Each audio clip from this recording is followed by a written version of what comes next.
마가복음 6장 볼까요? 마가복음 6장 1절에서 6절까지 마가복음 6장입니다. 제가 읽어드리겠어요.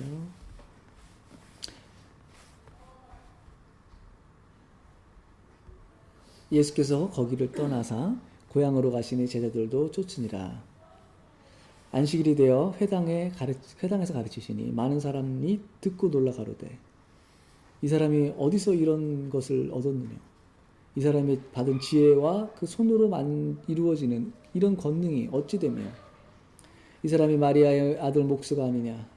야고보와 요셉과 유다와 시몬의 형제가 아니냐? 그 너희들이 우리와 함께 여기 있지 아니하냐고 예수를 배척한지라. 예수께서 저에게 이르시되 선지자가 자기 고향과 자기 친척과 자기 집 외에서는 존경을 받지 않음이 없느니라 하시며 거기서는 아무 권능도 행하실 수 없어서 다만 소수의 병인에게 안수하여 고치실 뿐이었고 저희의 믿지 않음을 이상히 여기셨더라. 이에 모든 촌에 두루 다니시며 가르치시더라. 아멘. 오늘 말씀 제목이 20마일의 차이입니다. 20마일의 차이. 어디서 어디까지가 20마일일까요? 갈릴리부터. 네, 갈릴리부터. 나사렛부터. 여기서 에치마트라고 그러는데. 나사렛. 여기서 에치마트까지는 25마일입니다. 네. 여기서 아마 로렌스 형제님 집까지가 20마일일 것 같은데. 예, 여기서 목사님 때까지가 한 20마일 정도 되죠. 예. 자, 20마일. 어디서 어디까지가 20마일이냐면 1절에서 보니까 거기서 떠나사 고향으로 가시니 이게 20마일이에요. 예, 여기서 거기가 뭐냐면 가버나움. 예. 가버나움을 떠나셔서 고향으로 가시는데 그게 20마일인데 그 20마일의 차이가 엄청나요. 그래서 이제 고향으로 가셨는데 오늘 본문을 보면은 다른 그 본문하고 굉장히 색다른 점이 있어요. 굉장히 유니크해요. 왜 그러냐면 내용이 굉장히 유니크하죠. 내용이 뭐냐면 예수님이 고향에서는 인기가 없었다는 말을 해주고 있는 거예요. 그죠? 그 굉장히 유니크한 내용이거든요. 고향에서 인기가 없었다. 대통령 선거에 나가는데 자기 스테이트에서 이기지 못하면 이길 확률이 거의 없죠. 그죠? 알고가 그랬잖아요. 자기 스테이트에서 지는 바람에. 네. 자, 그래서 복음서 기자가 복음서를 쓰는데 왜 예수님이 자기 고향에서는 인기가 없었다는 말을 왜 넣어야 했을까? 자, 이 말씀을 왜 드리냐면은 복음서라는 게 예수님이 태어나셔서 승천하실 때까지 일을 모두 다 빽빽히 낱낱이 기록한 게 아니잖아요. 그죠? 선택을 했단 말이에요. 어떤 거는 선택이 돼 있고 어떤 건 선택이 안 됐고. 그러면 이 이야기가 선택이 됐단 말이죠. 그 당시 복음서가 적혔을 때 많은 구원의 이야기들이 있었는데 그 중에서도 이 이야기가 선택이 된 거거든요. 근데 다른 내용들은 뭐 예수님이 뭐 말씀을 전했다든가 중요하죠. 예수님이 뭐 기적을 행하셨다든가 중요하죠. 우리가 딱 보면 이게 왜 이야기에 이 복음서에 들었는지 그냥 알 수가 있어요. 근데 이 부분은 고향에서 인기가 없었다는 건데 굳이 왜 이것을 복음서에 넣었을까? 안 넣어도 되지 않았을까? 안 넣어도 뭐 특별히 문제는 없을 것 같은데 그 차원에서 한번 이 본문을 보기를 원해요. 자, 복음서 기자는 우리로 하여금 무엇을 깨달으라고 이 복음을 넣었을까? 그 넣은 의도가 우리에게 굉장히 중요한 거죠. 그 의도를 알아야 그 의도에 맞는 그런 레슨을 우리가 받을 수 있기 때문에. 자, 왜 넣었을까요? 한번 우리가 먼저 추측을 해보죠. 왜 넣었을까? 고향 사람들은 워낙 어려서부터 예수님을 봐왔기 때문에 예수님이 이제 하나님의 아들이라든지 그런 예수님이 하는 그 말씀의 권위를 인정할 수가 없었던 거죠. 왜 인정할 수 없을까요? 같은 고향 사람이라는 것 때문에 그럴 수 있다는 게 어떤 의미일까요? 왜 자기 동네 출신이라는 이유로 왜 배척을 하느냐 이거죠. 그렇게 살아왔으니까. 그 예수님이 삶과 말씀이 다르다는 얘기인가요 지금? 다른 건 아니겠지만 뭐 다르면 안 되죠. 달라 보이진 않은 거죠. 그죠? 네. 다르진 않았지만 말씀과 삶은 다르지 않았지만 달라 보인다. 같은 동네에서 자랐기 때문에 오히려 같은 동네에서 자랐으면 더 잘 알아야 되는 거 아닌가요? 지금 경화자매가 굉장히 중요한 말을 했는데요. 한 얘기 중에 뭔 말을 했냐면 가치라는 얘기를 했거든요. 그러니까는 그러니까는 그 같은 동네이기 때문에 그 가치를 인식하는데 문제가 생긴 거죠. 귀하다는 거를 모르는 거죠. 그죠? 마치 지금 굉장히 좋은 남편을 만나서 이렇게 사는데도 모르고 살잖아요, 저렇게 가치를. 응? 예. 그러니까 그 가치를 인식하는데 문제가 생긴 거죠. 그 정확하게 지금 짚어주셨어요.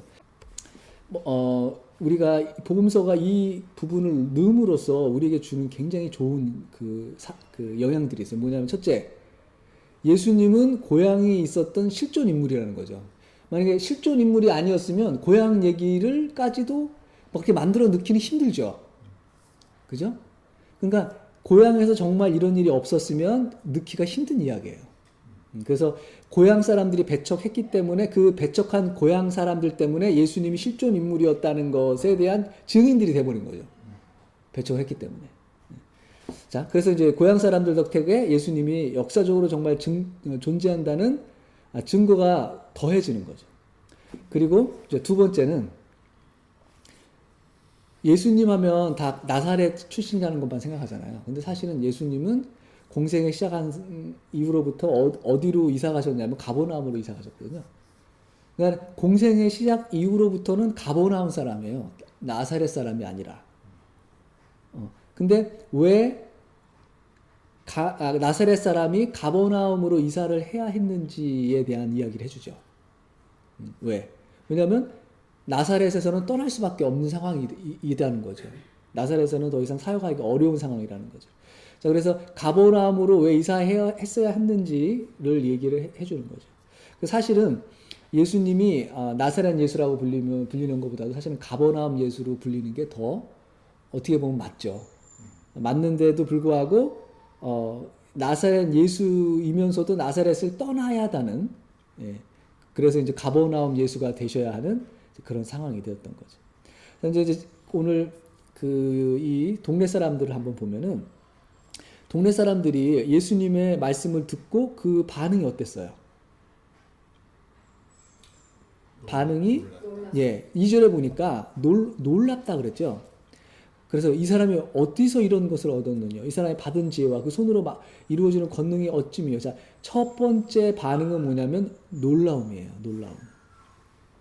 놀라움. 자, 이 놀라움이라는 거는 동네 사람이 아닌 사람도 다 동일하게 반응하는 거죠. 놀랍다는 거는. 자, 예수님의 지혜와 능력에 대한 놀라움은 누구나 다 같다는 얘기죠. 동네 사람이고 아니고 상관없이. 근데 그 놀라움 뒤에, 그 감탄 뒤에 반응이에서 이제 갈라지는 거죠. 자, 가버나움 같으면 그 다음부터는 예수님을 막 무조건 믿고 들어가는 거고, 그리고 이 나사렛에서는 그 다음에 이제 어떤 반응이 나오냐면 3절에 보니까 이 사람이 마리아의 아들 목수가 아니냐, 야고보와 요셉과 유다와 시몬의 형제가 아니냐, 너희들이 지금 여기 우리와 함께 있지 아니냐 하고 예수를 배척한지라. 자, 배척한 이유가 뭐예요? 3절에 보니까 예수님을 뭐라고 부르고 있어요? 목수의 아들이 아니죠. 잘 보세요. 목수라고 부르고 있어요, 예수님을. 예수님은 선지자라고 부른 것도 아니고, 라바이라고 부른 것도 아니고, 이거 목수 예수 아니야. 만약 예수님이 이시라면, 이 목수네? 이 목수 아니야. 목수라고 지금 부르고 있는 거거든요. 자, 그들에게는 선지자가 될 수 없다는 거죠. 너는 목수지, 선지자가 아니야. 그러니까 이 마을에서만큼은 예수님은 목수인 거지, 선지자가 아니라는 거죠. 자, 그리고 또 예수님을 뭐라고 부르겠어요? 누구의 아들? 마리아의 아들이라고 그랬죠. 근데 이상하죠. 예수님이 왜 그 요셉의 아들은 아니죠? 왜 마리아의 아들이라고만 했을까? 요셉은 어디 갔을까요? 그 당시에 요셉이 없었던 거죠. 예. 예수님이 공생에 시작하기 전에 이미 돌아가신 거죠. 그래서 이제 마리아만 남아있으니까 마리아의 아들 목수가 된 거죠. 원래 요셉이 목수였는데 그 아들이 이제 목수 일을 했다는 얘기가 되는 거죠. 그래서 이제 마리아의 아들 아니냐. 배척에 이어 두 번째는 마리아의 아들이라는 거죠. 마리아의 아들은 선지자가 될 수 없다는 얘기죠. 마리아의 아들은 왜 선지자가 될 수가 없을까요? 마리아는 평범한 시골 여인이기 때문에 그 여자의 아들이 선지자라는 거는 이건 도저히 받아들일 수 없다는 거죠. 자, 그런 다음에 세 번째 이유. 자, 누구의 형제? 야고보, 요셉, 유다, 시몬의 형제가 아니야. 여기 예수님의 형제의 4명의 이름이 나오죠. 제가 보기에는 4명의 형제가 있었던 것 같아요. 뭐 더 있다고 하는 사람들도 있지만 일단 더 있었으면 더 얘기를 했을 텐데 확실한 건 4명의 형제는 있었다는 거죠. 자, 그 중에 눈에 그 익은 이름 있나요? 야고보가 있죠. 야고보가 바로 야고보서를 쓴 야고보죠. 야고보는 처음에는 예수님을 안 따라다니다가 나중에 예수님이 십자가에 못 박혀 돌아가시고 나서 회심하고 이제 예수님을 따르게 되죠. 그러니까 야고보는 12제자 안에 포함이 안 되죠. 그러다가 나중에 이제 들어가게 되는데, 근데 이제 이 야고보가 있고, 그 다음에 이제 요셉, 유다, 시몬 있죠. 요셉, 유다, 시몬. 이 이름들은 굉장히 익숙한데 우리가 아는 사람들의 이름이 아니에요. 요셉이나 유다나 시몬은 야고보처럼 예수님을 따랐다는 그런 그 얘기는 없고 그냥 딱 이 구절에만 나타나고 없어지는 인물들이에요. 역사상에 아무런 그 발자취를 남기지 않은 사람들이에요. 예수님의 형제였음에도 불구하고. 이 형제들이 이런 사람들인데 선지자로 받아들일 수 없다는 얘기죠. 왜 이런 형제들을 데리고 있으면, 왜 형제가 이런 사람들이면 선지자가 될 수 없을까요? 자, 야고보라는 동네 청년을 알죠? 요셉, 유다, 시몬이라는 동네 청년을 안단 말이에요. 네가 이 청년들의 형제라면 너는 이 청년들하고 비슷한 사람이지 선지자가 될 수 없다는 거죠. 그죠? 같은 급이어야지. 네 형제들이 이런 사람들인데 너도 같은 급이어야지 너를 선지자로 받아들이기 어렵다는 거죠. 자, 그리고 이제 그 다음 이유가 뭐죠? 누이들이 우리와 함께 여기 있지 않냐. 자, 누이들이 여기 지금 여기 있다는 건 뭐냐면 지금 회당에서 같이 앉아서 예수님의 말씀을 좀 듣고 있다는 거죠. 근데 이런 누이들이 여기 앉아 있으면 왜 선지자가 될 수 없죠? 예수님을 오빠라고 부르는 여동생들이 여기 앉아 있는데 이 사람들이 당신을 오빠라고 부르면 우리는 선지자로 인정할 수 없다. 결국은 너는 너의 형제, 그리고 너의 부모, 너의 가문, 내 사람들과 다를 바가 없고, 그리고 우리가 지금 감탄을 하지만은 그 이상은 아니라는 거죠. 자, 뭐에 대한 감탄이에요? 말씀과 능력에 대한 감탄이죠. 그런데 그 감탄과 능력은 받아들일 수 없는, 우리와는 상관이 없는 말씀과 능력이라는 거죠. 자, 말씀의 달란트는 있어요. 능력의 달란트도 있어요. 자, 달란트 자체는 인정을 하지만 당신이 선지자로 부름받았다는 것은 인정을 못하겠다는 거죠. 자, 그럼 뭐에 대한 문제죠? 선지자로서의 존경의 문제예요. 자, 예수님이 이렇게 얘기를 하죠. 4절에 보니까 예수께서 너희에게 이르시되 선지자가 자기 고향과 자기 친정과 자기 집 외에는 존경을 받지 않음이 없느니라. 예수님이 말씀하시는 문제점이 뭐예요? 바로 존경의 문제예요. 예수님이 직접 언급하셨으니까. 자, 왜 이 사람들은 존경할 수 없죠? 존경할 수 없는 이유는 아까 말씀드렸던 것처럼 가치를 인식을 못하는 거죠. 가치를.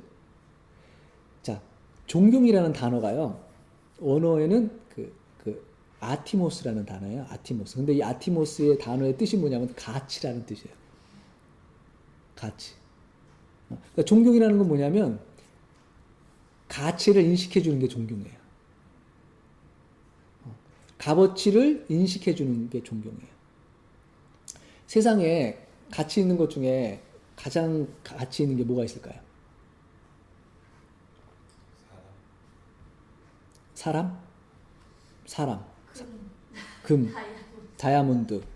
다이아몬드 선전할 때, 아니, 다이아몬드가 아니라 이제 크레딧 카드 선전할 때 다이아몬드 이렇게 딱 이렇게 보여주면서 뭐라고요? 프라이스레스라고 그러죠? 그러니까 가치를 먹일 수 없을 정도로 프라이스레스하다. 근데 그 다이아몬드가 상징하는 건 뭐예요? 다이아몬드는 뭐하다? forever. 영원하다. 그죠? 영원하기 때문에 가치를 측정할 수가 없는 거죠. 그래서 그런지 몰라도 그 아까 그 아티모스라는 단어, 티모스에서 무슨 단어가 나왔냐면 타임이 나왔어요. 타임. 자, 단어상으로 우리가 해석해 보면 세상에서 가치 있는 것 중에 가장 가치 있는 것은 뭐냐면 타임이라는 얘기죠. 타임, 아티모스, 존경, 이게 다 같은 단어에서 나왔기 때문에. 자, 그래서 예수님 말씀하신 것처럼 존경함을 받지 못하면 없느니라. 즉, 존경은 그 사람의 가치를 인정해 주는 거거든요. 근데 그 가치를 인정을 못 하겠다는 거죠. 지금 무슨 말이냐면 예수님의 말씀과 능력은 놀랍고 감탄스럽지만 가치는 없다 이거예요.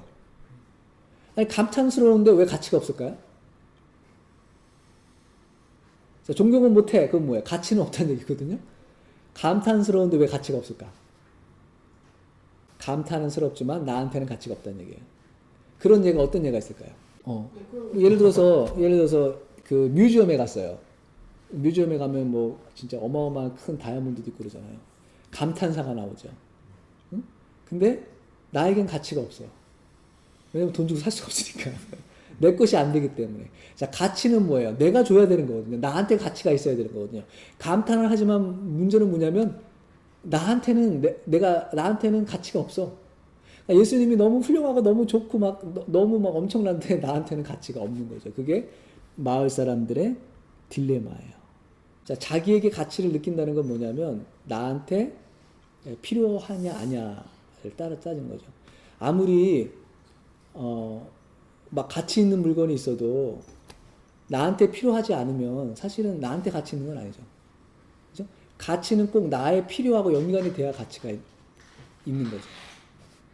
예수님의 말씀과 능력이 효과가 있으려면 예수님을 존경해야 되는데 존경은 뭐냐면 가치를 인정해 드리는 건데 가치를 인정해 드리는 건 뭐냐면 그 가치를 나의 필요로 받아들인다는 거거든요. 나의 필요로. 그러니까 결국은 뭐냐면은 예수님의 말씀과 능력은 일단 필요로 하고 그리고 그 필요에 의해서 그 가치를 인정할 수 있는 사람들에게만 워킹 한다는 거죠. 자, 그래서 20마일 바깥에 가버나움 사람들 생각해 보죠. 자, 가버나움 사람들은 예수님을 존경해요, 안 해요?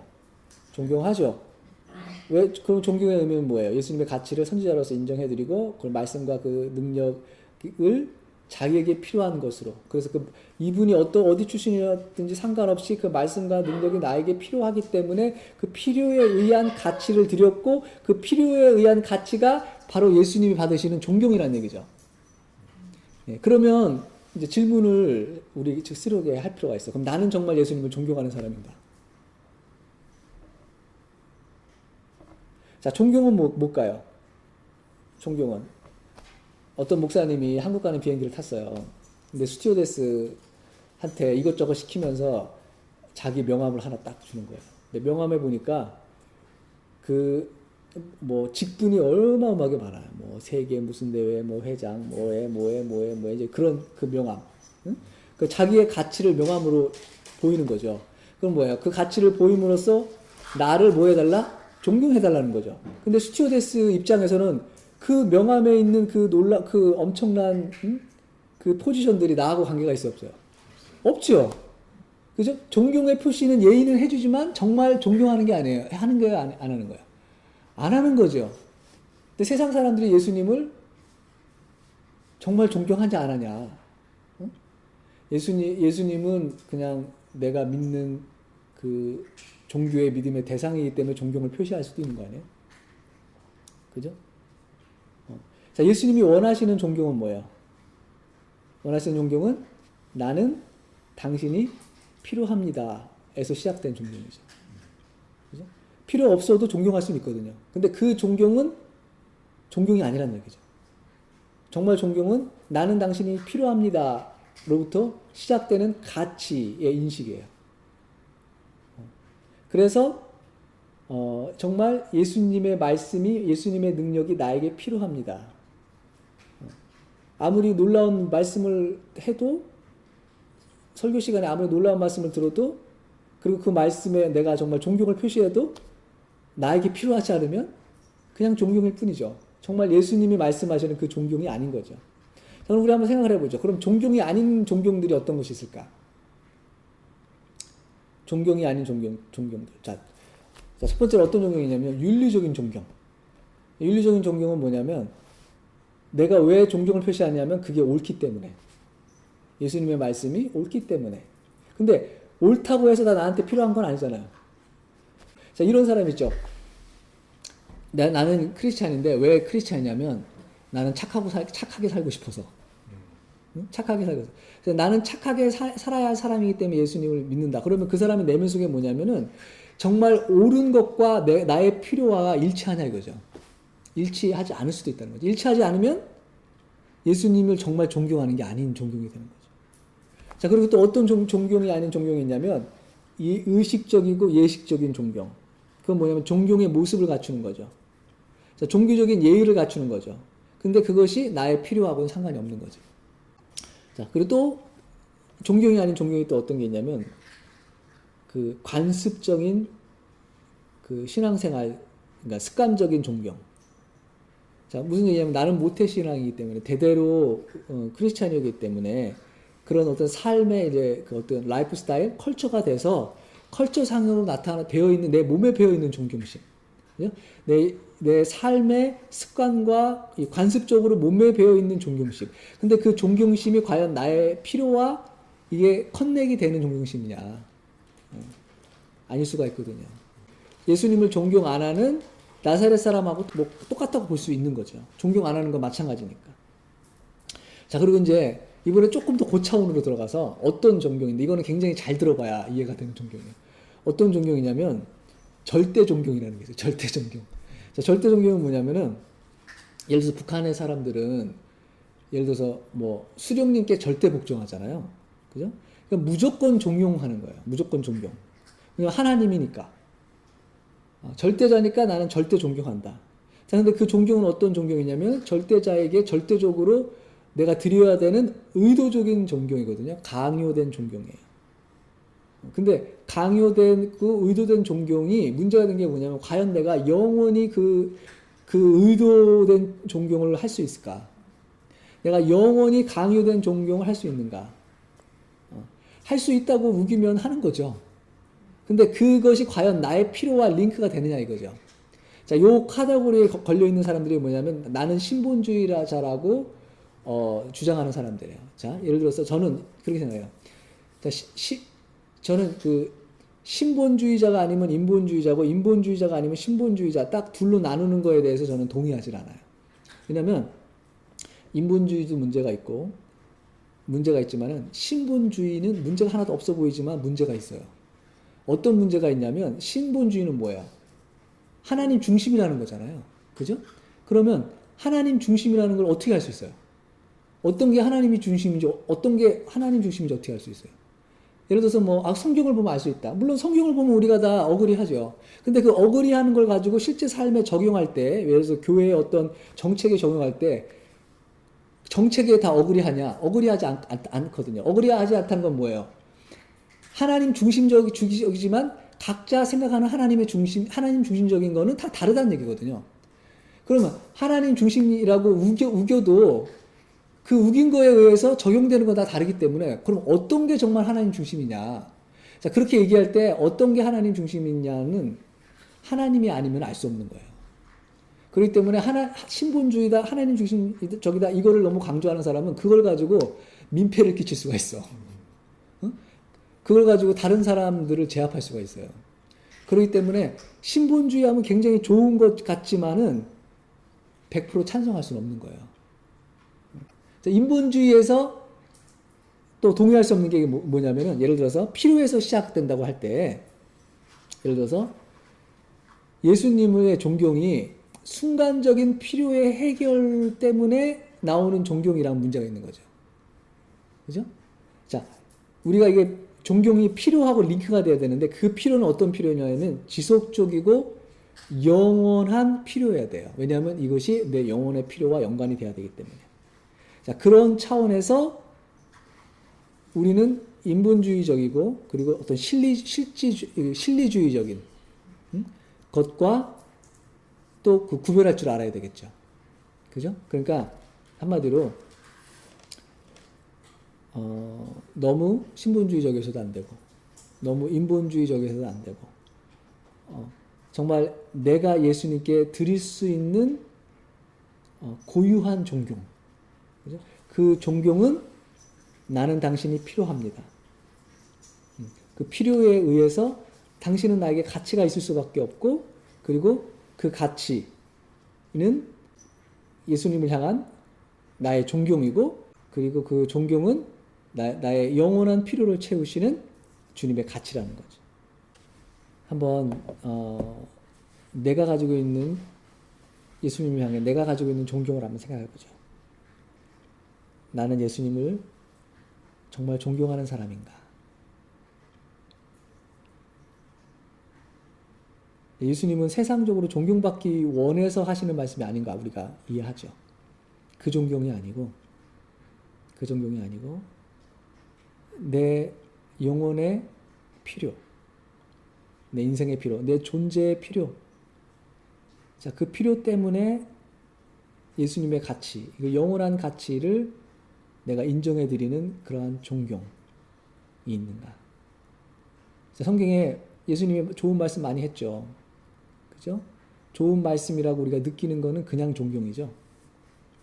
근데 이것이 나에게 필요합니다라고 느끼는 거는 오늘 예수님이 말하는 가버나움 사람들의 존경이죠. 나는 지금 20마일의 간격을 두고 어느 쪽에 서 있는가? 정말 나는 예수님을 존경하는 사람인가?